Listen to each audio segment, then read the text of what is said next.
Welcome back, everybody. Now, a report issued by the World Health Origination in 2010 shows that South Africa has one of the world's poorest road safety records, with approximately 31.9 fatalities per 100,000 people.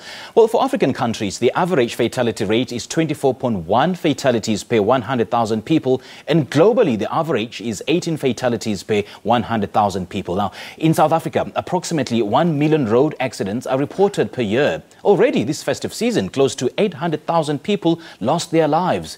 It is with this background that the Transport Education Training Authority, or Teta, is joining other stakeholders in the transport sector to reinforce awareness about the importance of road safety, especially now that people are on their way back home from the festive season holidays.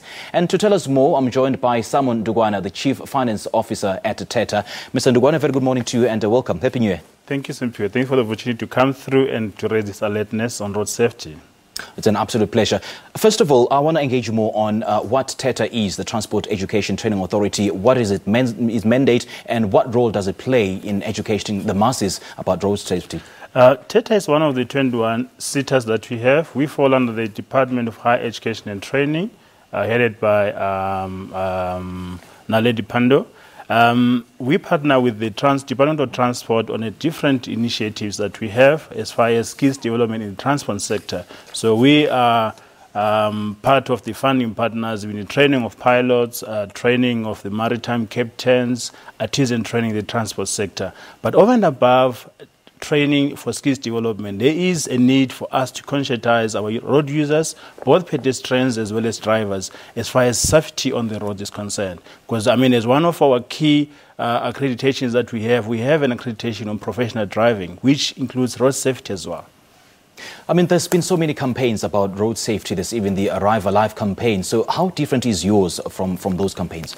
I think the issue that we have is, to what extent do you remind people? It takes a lot of effort for you to remind and to form a particular habit. Obviously, we're going to talk on the obvious things that we are going to be conscientizing people on.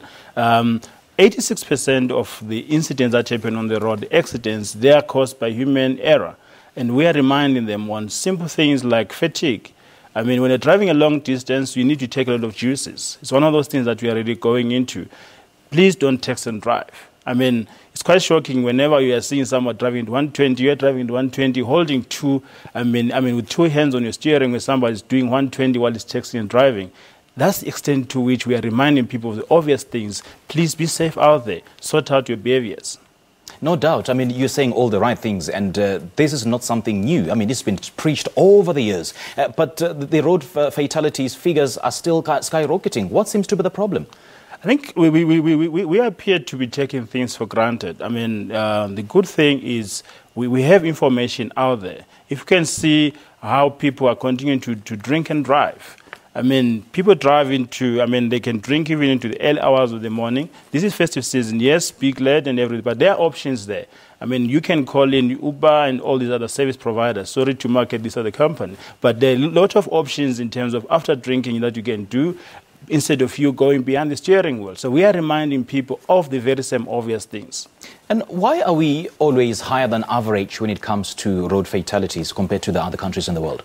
I think it's an issue of us taking social responsibility. It's a behavioral change issue, far beyond us reminding ourselves or having a traffic cop standing by the way. It's an issue of saying, when someone is dying, this is someone's father, a breadwinner is lost, a son, a daughter is being lost. Let's think about those basic things to say, what is the impact of this death? This is someone's father, someone is his mother. A breadwinner that is being lost. If we can think about it deeply and really in a social responsible way, we'll change our behaviors. Yeah, and children particularly are at risk of this as a result of their comparatively reduced cognitive abilities. Any attention being paid to this particular class of people?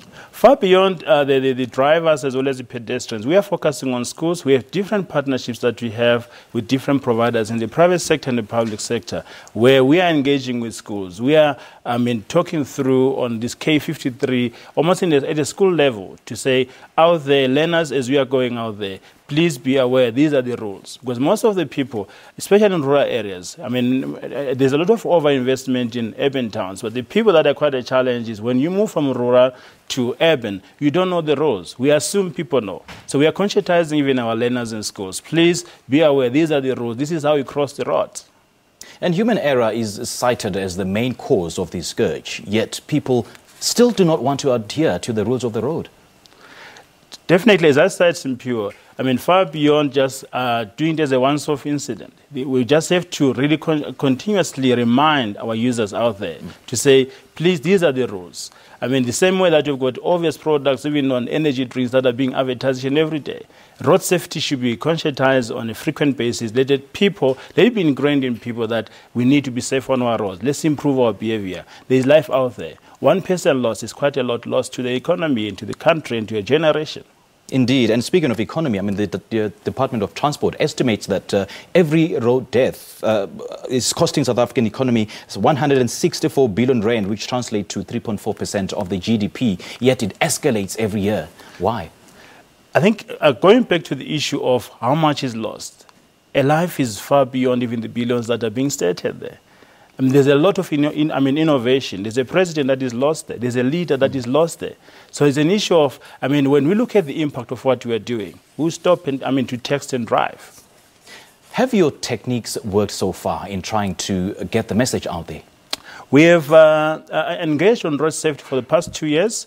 Definitely, from an outcome perspective, we're going to speak of the numbers of people that have pledged, but far beyond the outcome, we're going to look at the impact. It might take 2 to 3 to 5 years. I was impressed with the fact that I think there is almost like a reduction from 2016-17 year to 17-18 festive season. There was a reduction in the number of fatalities. We're here to see what's the impact of the initiatives that we've partnered with different stakeholders. By the time the first week of January ends, we'll see how far are these initiatives having an impact. But over a period of time, definitely, if our behavior changes, we'll see a reduction.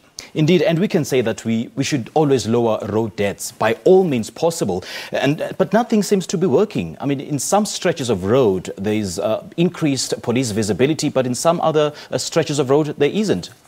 And I think, as we said, far beyond being police, we need to be policies, policemen and women to ourselves. We need to police ourselves. I think I love the initiatives that we have been seeing on N3, where there's a lot of almost like instant, trial on people that are, drinking and driving.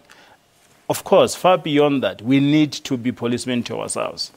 Okay, do you know when the official road stats will be released for the festive season? Normally, they are released on the second week of January, because the festive season runs up to the first week of January. So I think by second week of January, we should be hearing something from the Department of Transport as far as to what extent there have been fatalities over the festive season. But we hope it's going to be less than the 1,500 people that passed away last year. And to what extent does the collaboration between Teta and, for instance, the South African Police Services stretch? We have not worked directly with the South African Police Services, but with Metro Police departments and provincial departments, we have got a lot of skills initiatives that we have on professional driving, even on road safety. But I think we've worked quite closely on a 10 million worth of a program with the Department of Transport in Limpopo. And we have seen a lot. And most of the guys that have been involved is youth, by the way, unemployed. They've also been absorbed into the Department of Transport in Limpopo. Oh, so who are you targeting particularly? Those in the urban areas, those in the rural areas, or those disadvantaged communities? It's just a combination, Simpiwe. Far beyond the drivers, we are looking at pedestrians. Most of our accidents are caused by pedestrians, actually. Hence, we need more alertness and awareness as far as capacitation in terms of the rules of the road. Because most of the cases, you realize drivers, they know the rules of the road based on the K53 and all the training that goes into getting a license. But for our pedestrians, to what extent are we capacitating them? So we are engaging into those community initiatives, capacitating a taxi ranks and all that, to make sure that our users, our pedestrians, they also are alert as far as, what are the rules of the road. And again, there will be a high density of traffic on our roads as people are going back home after the festive season holidays. So what's your message to all road users? The message to all the road users, please don't text and drive. Please also, again, don't text and walk. I've seen people even texting and walking and almost bumping into your car. Please, let's stick to the basics. To the drivers out there driving a long distance, please, after every 200 or 250 Ks, please take a rest, take a stretch. That 5-minute stretch makes a difference. You can save a life. All right, Mr. Ndugwana, thank you so much for your time. We appreciate it. Thank you.